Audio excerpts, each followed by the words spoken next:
കളത്തിൽ ദിനേശനും വിജയൻ മാഷും ഇനി ഉണ്ടാകും ഇവിടെ. കത്താൻ ഭാസ്കരനും കോലറക്കൽ മൊയ്തൂട്ടി ഹാജിയും ഇനിയും ഉണ്ടാകുന്നു ഇവിടെ. ശ്രീനിവാസൻ മടങ്ങുന്നു. ശ്രീനിവാസൻ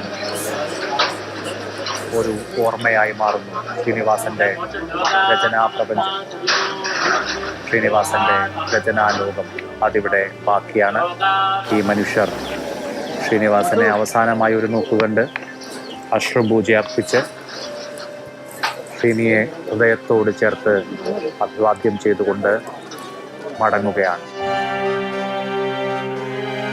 ഈ ചിതയിലെ കനലുകൾ കെട്ടാലും ശ്രീനിവാസൻ കൊളുത്തിയ അഗ്നിനാളങ്ങൾ അത് എല്ലാ കാലത്തും മലയാളികൾക്കായി ഉണ്ടാകും. മലയാള ചലച്ചിത്ര ലോകത്തെ ഒരു അഗ്നിസ്ഫുലിംഗമായി ശ്രീനിവാസൻ ജ്വലിക്കും എന്നുള്ള കാര്യത്തിൽ യാതൊരു സംശയവുമില്ല. ഓർമ്മകളിലെ വെളിച്ചമായി ശ്രീനിവാസൻ ഇനിയും ഉണ്ടാകും. ശ്രീനി ബാക്കി വെച്ചു പോകുന്ന വലിയ ചലച്ചിത്ര പ്രപഞ്ചം ബാക്കിയാണ്. അദ്ദേഹത്തിന്റെ കഥാപാത്രങ്ങളിലൂടെ, അദ്ദേഹത്തിന്റെ കഥകളിലൂടെ, കഥാസന്ദർഭങ്ങളിലൂടെ, ചലച്ചിത്രങ്ങളിലൂടെ അനശ്വരനാകുകയാണ് ശ്രീനി.